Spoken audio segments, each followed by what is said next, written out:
Chers amis supporters, bonjour et bienvenue dans ce nouvel épisode du Talk by Let's Gomez, votre podcast au cœur du sport messin. On va revenir ensemble sur le match nul frustrant du FC Metz sur la pelouse de Caen. C'était ce samedi à Dornano et pour en parler, j'accueille mes deux invités du jour. On commence par Alexandre Bure, notre spécialiste handball. Salut Alex. Salut Gérald, salut Thomas. Passé un bon week-end, j'imagine quand même que la victoire de Metz handball, ça t'a redonné un petit peu de bonheur. Ah oui, c'est sûr que la victoire de Metz Handball m'a redonné le sourire après Ouais. le match nul du FC Metz et la défaite du Real dans la foulée. Oui, c'était Bon, bien. voilà, j'invite tout le monde à C'était bien. regarder plus souvent les Dragons, ça donne le sourire. Et enfin, à tes côtés, Thomas Socket. Salut Thomas. Salut tout le monde, ben oui, Oui, voilà. t'as beaucoup de choses. Je suis sûr que tu as plein de choses à dire. Oh, ben, Bon, il faudrait plus qu'un épisode. Plus qu'un seul. messieurs, hier, donc le FC Metz s'était tenu en échec par la Lanterne Rouge, un match compliqué des Grenats qui laisse repasser Paris une fois de plus à un point devant. Alors Alex, on va commencer par toi pour ton analyse. Hier, Caen a joué l'un de ses meilleurs matchs de la saison, évidemment contre nous, alors que le club est en pleine crise, au bord du gouffre et joue sa survie. Est-ce que c'était prévisible selon toi ce scénario avec un FC Metz inefficace, mis sous pression par le Paris FC qui avait gagné? Alors prévisible, non. J'aurais pensé quand même que le FC Metz allait entamer le match de façon, on va dire agressive, enfin agressive sans faire de grosses fautes, mais en tout cas avec l'envie de gagner, avec l'envie d'aller vers l'avant et d'aller presser cette équipe et puis justement les mettre dans le doute et les tout de suite imposer sa supériorité et puis montrer qu'on est un prétendant à la montée alors qu'on joue contre une équipe qui lutte pour pas descendre en division inférieure. Mais malheureusement, justement, comme tu dis, ils jouent leur survie et je pense qu'ils avaient plus envie de gagner que nous sur ce match hier. Ils savaient que là, ils savent qu'il reste 15 points à remporter. Ils savent qu'ils ont plus le droit à l'erreur. Donc, mais je pense qu'ils avaient plus faim que nous. Et malheureusement, c'est ça qui me dérange un peu. Je me faisais la réflexion. J'ai l'impression qu'on est resté sur la dynamique de la toute fin de match face à trois où on se fait dessus. À pas vouloir, enfin, je sais pas, alors qu'on avait le match en main, et puis tout d'un coup, on perd le fil, et puis là, on n'a pas retrouvé le fil, visiblement, on n'était pas dedans. Ouais, ça s'est joué dans la tête, quoi, d'après toi, un petit peu. Pour moi, oui, je pense que mentalement, on n'a pas abordé le match comme il le fallait. On s'est dit, on joue le dernier, ça devrait passer, puisque personne ne perd contre cette équipe depuis un bout de temps. Et puis finalement, voilà, dès qu'on met pas les ingrédients, et je pense que on parlait de Metz Handball, quand il joue tous les matchs, il les joue à fond. Ben là, il faudrait qu'on joue tous les matchs à fond, au moins dans la tête. Alors après, on peut rater des matchs, mais j'ai l'impression que mentalement, oui, on n'y était pas. Enfin, moi, Donc, c'est ouais, ce que ça m'a donné comme impression. Thomas, dans les pronostics qu'on fait toutes les semaines avec la rédaction, tu étais le seul à prévoir un match compliqué. Alors, même si tu donnais Metz gagnant, 1-0, mais finalement, les Grenats repartent seulement avec un point. Et c'est très frustrant quand même, non? Oui, parce qu'il y avait quand même un peu une... Comment on appelle ça? Il y a un peu un croisement de circonstances qui faisait que le match pouvait être un peu plus compliqué que ce que légitimement beaucoup de personnes pouvaient penser, hein. Encore une fois, hein, l'idée de dire que quand allait se faire marcher dessus, l'idée pouvait se défendre. Moi, j'avais une opinion effectivement un peu différente. Je me suis dit, voilà, quand on sait que, entre guillemets, pour le maintien, ça va être très compromis, en tout cas le maintien direct, c'est quasiment mort, hein. Il restait encore le côté barrage. On annonçait quand même pas mal de public lors de ce match. Euh, le fait aussi, et là c'est plus côté messin, c'est que déjà il y a la pression du résultat à faire puisque Paris en plus avait fait le Euh, taf avant, donc forcément ça ajoute un peu dessus. J'avais écrit dans dans le pronostic. Pour moi, Metz allait probablement avoir plus de pression que Caen sur ce match. Et effectivement, ça s'est un peu ressenti quand même, avec aussi une vraie problématique qui est que le Milan devait comment dire, faire face à des circonstances, Ouais, notamment sur la question défensive dont j'irai plus loin après. Mais en gros, en fait, beaucoup d'éléments étaient réunis pour que les joueurs messins ne soient pas, au contraire, tranquilles sur le fait de prendre ce match. Peut-être en écrasant l'adversaire, mais finalement, moi, je m'étais dit, ça va être assez compliqué, ça s'est quand même un peu vérifié. Et, et puis voilà, quoi, il y a eu à la fois, je dirais, individuellement, des joueurs qui, pour moi, ont pas été au niveau dessus. Collectivement aussi, c'est vrai qu'on n'a pas senti ce côté. 3 tirs Euh, cadrés hein, seulement hein, sur toute la rencontre. Hein. bien sûr, oui. C'est quand même très peu. Hein. Mais parce il y a beaucoup de joueurs qui ont pas su à un moment donné élever leur niveau. On a relevé que quelques-uns finalement. Euh, et j'irai pas dans le détail, mais même des cadres n'ont pas forcément été au Ouais, rendez-vous. Donc on va y venir, c'est justement voilà. le sujet d'après. Ouais.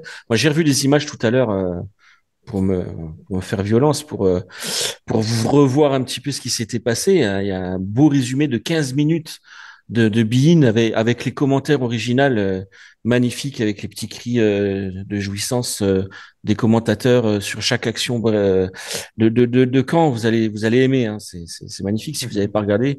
Donc hier, on a vu effectivement des cadres qui n'étaient pas vraiment au rendez-vous. On s'est fait marcher dessus. Clairement, on s'est fait marcher dessus. Euh, alors, à part en fin de match, oui, il y a eu quelques situations. Mais encore une fois, niveau était pas assez élevé. Donc, je parlais des cadres qui étaient pas au rendez-vous. Je pense par exemple à Stambouli, qui faisait son retour après un match où il était absent. Je pense à Jalot, qui avait quand même fait quelques bons matchs, qui a été fantomatique hier, comme Gay, qui a été fantomatique. Hein, qui a pas fait de miracle. Et puis alors, il y a ce paradoxe, Alex, ce paradoxe VDK qui a été décisif pour les deux équipes, mais décisif malgré tout. Un but pour Ouais. le moins chanceux, on va dire, une passe décisive à Sabali. Ça me fait mal de le dire, mais ouais, Alex, en fait, c'est le seul hier qui a été là où on Ouais, n'attendait pas. Hein. ça a été la surprise, effectivement. Bon, déjà, j'avoue que quand je l'ai vu titulaire, je me suis dit, oh là, et tiens, il est là. Et puis, c'est vrai, au tout début du match, je me suis dit, bon, bah, il est toujours dans la lignée de ce qu'il montre. Il fait rien, il est pas là, on voit rien. Et puis finalement, bah, il est décisif sur le but. C'est lui qui débloque la situation. Et après, bon, bah, après, effectivement, c'est lui qui refait la passe décisive à Caen, au Canet pour qu'ils égalisent. Et puis, il est encore une fois décisif sur le deuxième but messin. C'est vrai que c'est lui, c'est un petit peu le facteur X de ce match, que ce soit D'un côté ou de l'autre. Ouais. positivement et négativement. Après, comme tu dis, effectivement, les autres, que ce soit Gay, que ce soit Stambouli, que ce soit Hein, ils n'ont pas été au niveau que ce qu'ils ont l'habitude de montrer. Après, il y en a un dont on parle pas trop. Alors, il a fait des parades décisives au début du match, notamment au bout d'un quart d'heure, où si on prend déjà le but là, on est déjà pas bien. C'est Bodard, mais j'avoue que par moment, il m'a fait peur. Ouais. Il a fait deux, trois sorties là où je me demandais ce qu'il faisait là, parce que il veut anticiper, mais il y a deux, trois fois où je me suis demandé On va dire pourquoi il que faisait ça. tant que ça gagne, ça passe, mais on est tombé sur Okidja des fois pour un peu moins que ça. Donc, c'est Ouais, vrai non, que mais c'est ça. là, c'est pas le premier match où on a des alertes, hein, effectivement. Ouais. Non, là, il y a eu une sortie à un moment. Bon, heureusement que le Canet met la balle dans le petit filet extérieur et pas intérieur, parce que Oui, il la y a un bon sortie, il faut retour qu'elle bloque une case. il y a le retour de Sadibou Sané aussi qui C'est, empêche, voilà, qui permet. c'est, donc voilà. Après, sur ce match-là, de toute façon, voilà, il y a pas beaucoup de satisfaction. Et après, bon, tu parlais de Gay. Après, moi, je reste convaincu on peut pas avoir des ambitions élevées en s'appuyant sur un unique attaquant de 18 ans qui Bien vient sûr, bien d'arriver. sûr, bien sûr. Ok, il est passé à côté. Je veux dire, là, sur ce match-là, il est passé à côté. Bon, Sabaly marque un but, c'est bien. Il en est à 13. Maintenant, il nous manque, pour moi, toujours. Bon, là, il reste plus beaucoup de journées. Tant pis, on va faire avec. Mais il nous manque un attaquant un peu plus chevronné Ah bah, de toute façon, la qui tient question, l'attaque. si on monte, la question se posera, hein. Ça, c'est sûr. Après, Ah, après, c'est Thomas pas le sur sujet, hein. la, C'est pardon. pas. Ouais. Oui, oui, bah oui. Vas-y. Non, mais Thomas, sur la prestation des cadres de l'équipe, par exemple, le retour compliqué d'Ismaël Traoré, même s'il a fait une ou deux belles interventions, ça reste quand même, ça reste compliqué quand même, hein. Et puis Baudard, donc on en a parlé, qui a bien failli se faire prendre sur un nouveau but de casquette. Et puis je pense, on pourra en rajouter d'autres, hein.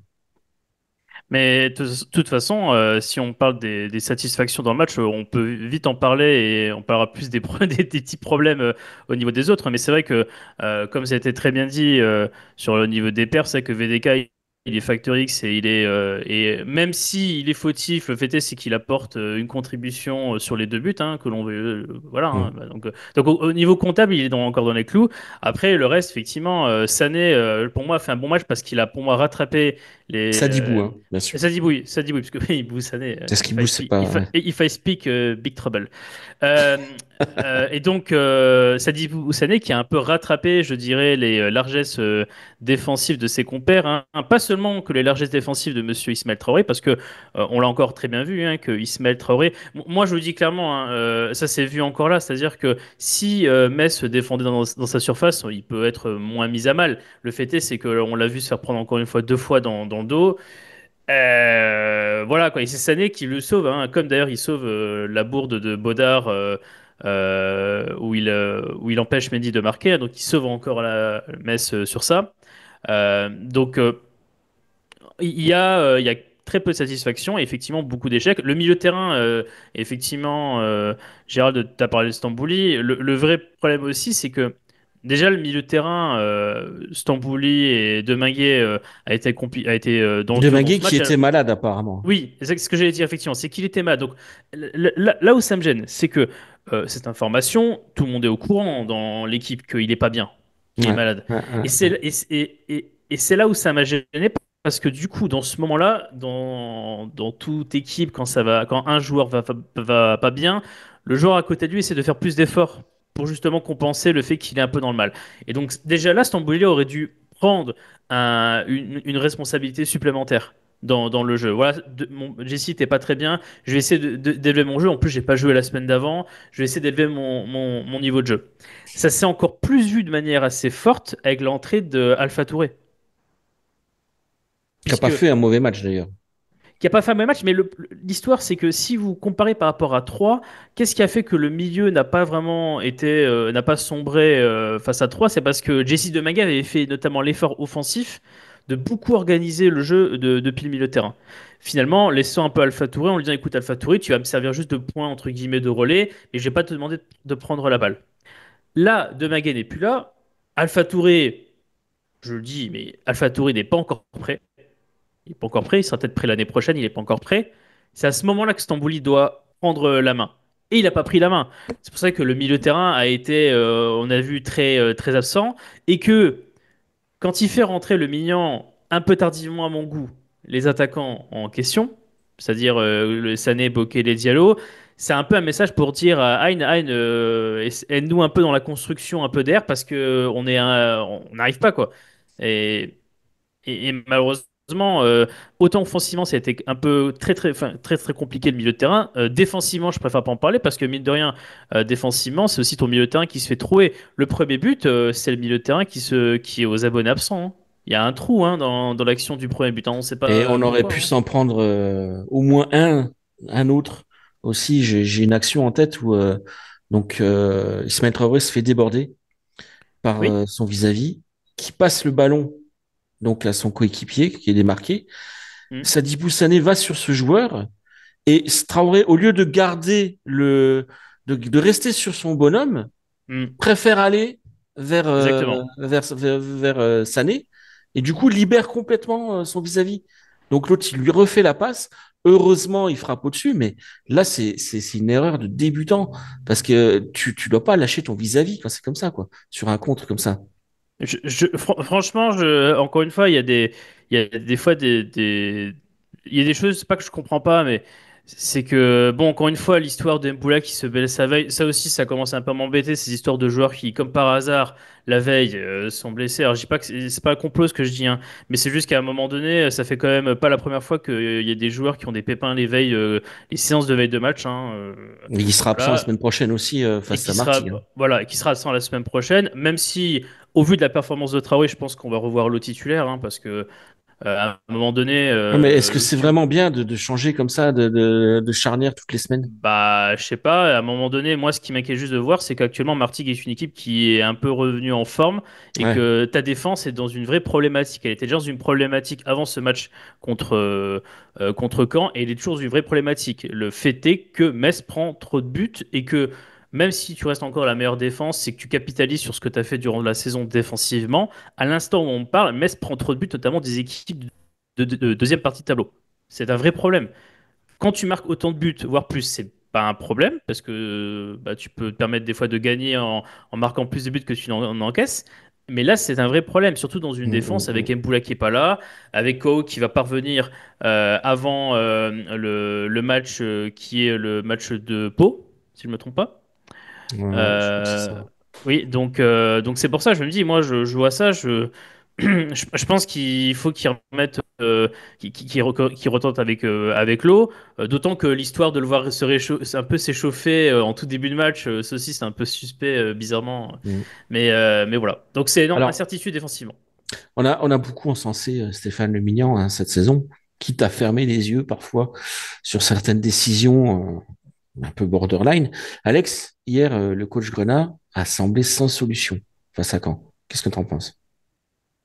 Ça va revenir un peu à ce que je disais au début. J'ai l'impression que bon, déjà au niveau du banc, je pense qu'on est un petit peu limité. Enfin, pour moi, à part les titulaires, en tout cas au milieu de terrain et en attaque, on ne sait pas trop quoi faire, on ne sait pas trop quel joueur pourrait nous apporter beaucoup, en tout cas en sortant du banc. Alors oui, j'ai Bokele éventuellement, comme il l'avait déjà été en début de saison face à Bastia au premier match, et puis quand il est rentré contre Dunkerque, ça s'est bien passé aussi. Et d'ailleurs, j'avais le secret espoir qu'on se retrouve sur le même résultat que contre Dunkerque et qu'on fasse un contre enfin toute fin de Ouais, match et qu'on finisse par on y a tous pensé, par ouais, Avec par Sabali, marquer par exemple.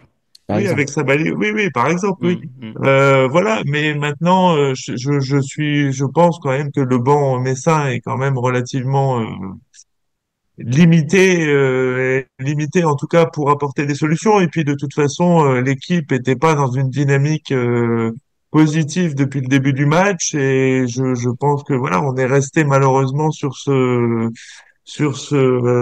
rythme-là. Il n'y a pas eu de sursaut, que ce soit à la pause ou déjà, je pense qu'à la pause, comme ils se trouvaient pas trop mal, ils se disaient bon bah c'est bien, mais on prend un but juste d'entrée de jeu en deuxième mi-temps.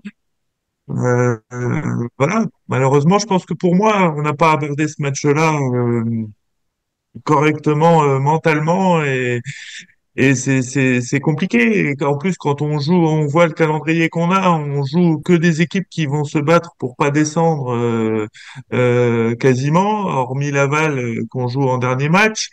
Et justement, on devrait s'affirmer en disant que nous, on est là pour monter en Ligue 1 et justement pour avoir un Ouais. niveau supérieur. Et au final, on se retrouve Mais c'est pas la à première fois, galérer. hein, c'est pas la première fois, Non. même en début de saison, que face à une équipe plus faible, mais qui met les ingrédients de Ligue 2, c'est-à-dire de l'impact, bah, une équipe comme Metz se retrouve en difficulté. On en a parlé plein de fois parce qu'il manque Ouais. justement cet impact peut-être. Et hier, c'était le cas en tout cas, hein. En plus, Caen est technique. Avec une différence quand même, c'est que Metz contre les équipes de bas de tableau avait là où ils ont eu beaucoup de mal, c'est quand ils ont affronté des équipes qui étaient sur des blocs bas. Là, Caen a clairement pas joué un bloc bas sur ce match.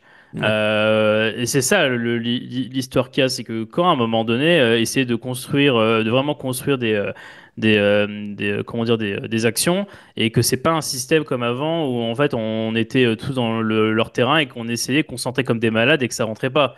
On est sur ce match, on est très loin de ça. Le Mignon avait prévu que prévenu que Caen aimait bien le contrôle de la balle. Alors, ils n'ont pas la possession loin de là, c'est un fait. Mais par contre, c'était pas en mode pas construit. Et puis, ils se sont appuyés sur, encore une fois, leurs atouts. Je veux dire, Mendy est un joueur très physique qui peut jouer dos au but. Contrairement d'ailleurs à Idrissa Gueye, lui, il ne tombe pas. Hein. Ça, ce qui est un vrai problème pour Idrissa Gueye, son jeu dos au but. Quand ne fait que tomber, je ne sais pas ce qu'il espère, s'il espère constamment une faute, mais ça ne va pas. Donc quand on joue avec ses armes et donc à partir de ce moment-là, ouais, tu t'adaptes. Mais là, clairement, c'est plus Metz qui a pas gagné le match Mais que c'est ce comment qui... dire que Est-ce que Caen, c'est quoi. une alerte? Parce que tactiquement, on n'y était pas hier. Il vient d'où le problème? Pour moi, le vrai problème qu'il y a, c'est qu'il y avait quand même, encore une fois, un alignement de circonstances sur le fait que tu as des joueurs qui soient déjà certains hors de forme à l'instant du match. Hein. Je veux dire, Stambouli n'avait pas joué la semaine d'avant, donc tu perds un peu en rythme. Hein, voilà, ça joue aussi. Ta défense qui est à 50% une défense hors forme. Hein. Traoré qui n'avait pas joué depuis décembre titulaire, VDK qui n'a pas joué titulaire, c'était dit depuis quoi, octobre-novembre. Donc déjà les autres, t'as moins d'automatisme. Et puis le fait aussi qu'à un moment donné, ouais, t'as des joueurs de banc notamment, parce qu'Alex parlait du banc et il a pas tort sur un point, c'est que le banc de manière générale, les joueurs de rotation à Metz ont un manque de rythme de match, de temps de jeu.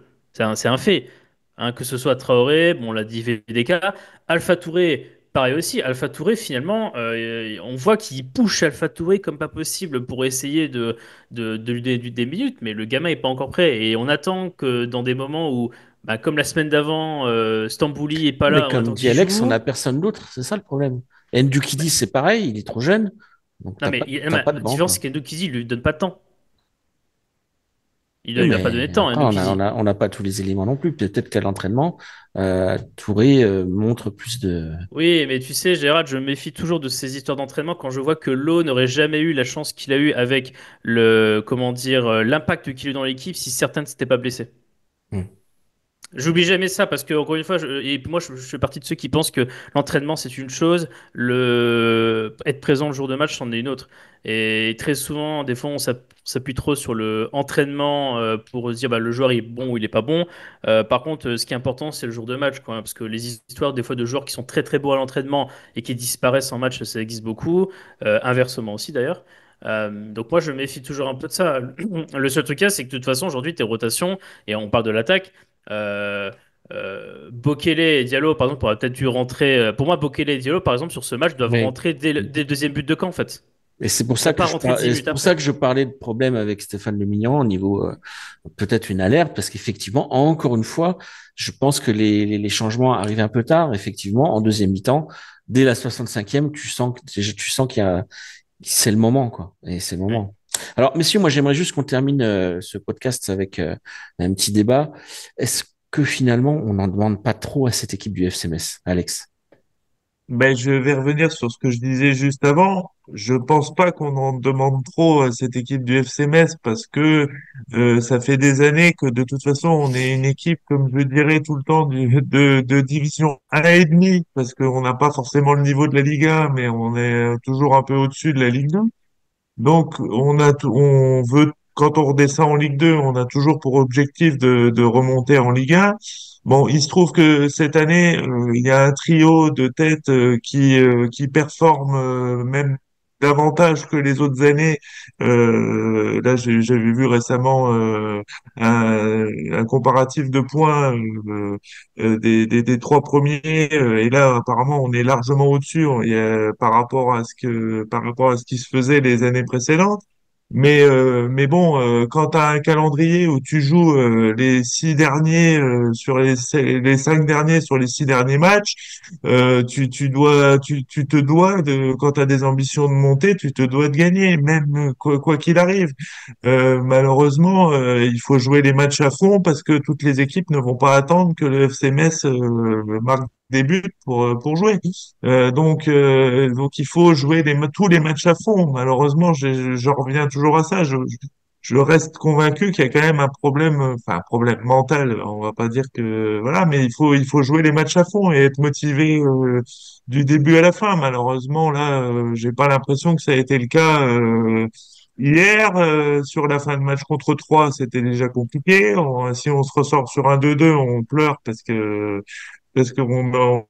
aurait dû tuer ce match-là bien avant. Euh, voilà, on en demande trop, peut-être parce que il manque, on est limité en attaque, mais bon, on est une équipe qui mérite de remonter, enfin qui doit remonter en Ligue 1.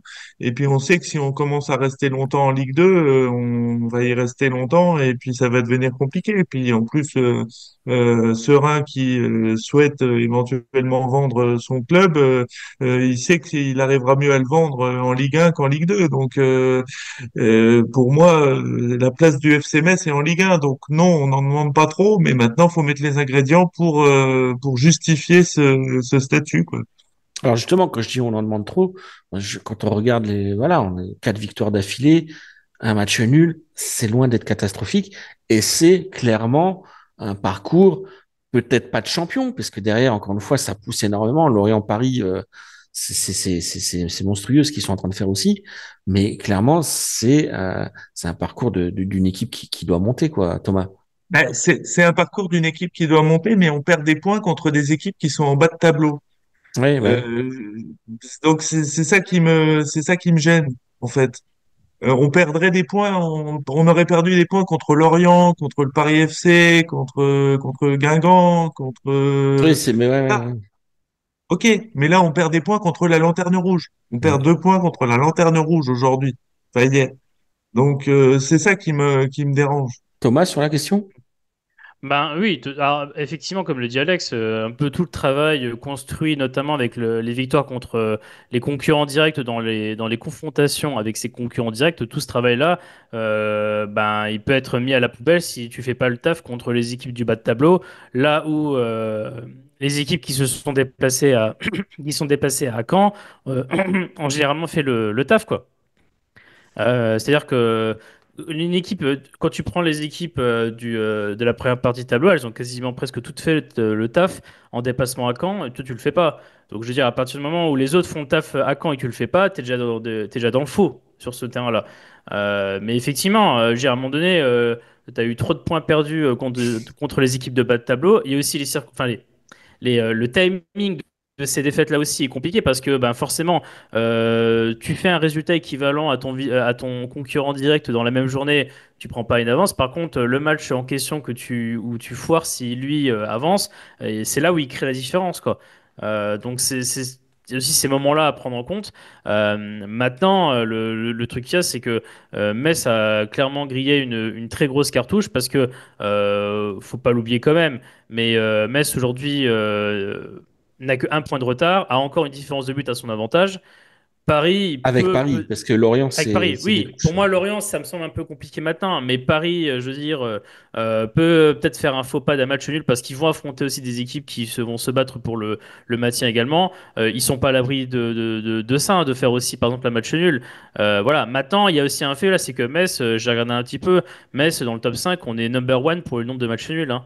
C'est-à-dire qu'à un moment donné, ça fait aussi un peu la différence Ouais. dans ce cadre-là, parce que Paris a 2 victoires de plus que toi sur cette saison. Tu as certes 9 matchs nuls, eux ils en ont 4.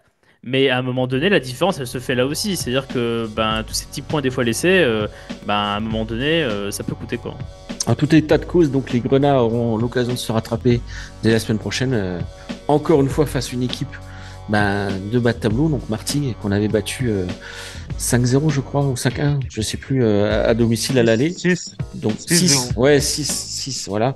Donc on espère que les Grenats vont pouvoir se remettre en état de marche. Messieurs, le talk touche à sa fin. Merci à vous. Merci à tous de nous suivre et de liker la vidéo, de partager, de commenter. Ça nous fait plus de vues, ça nous fait plus d'interactions. On se retrouve bien sûr sur letsgomez.com pour toute l'info du sport messin. Et très bientôt pour un prochain numéro du talk. En attendant, portez-vous bien. Bye bye.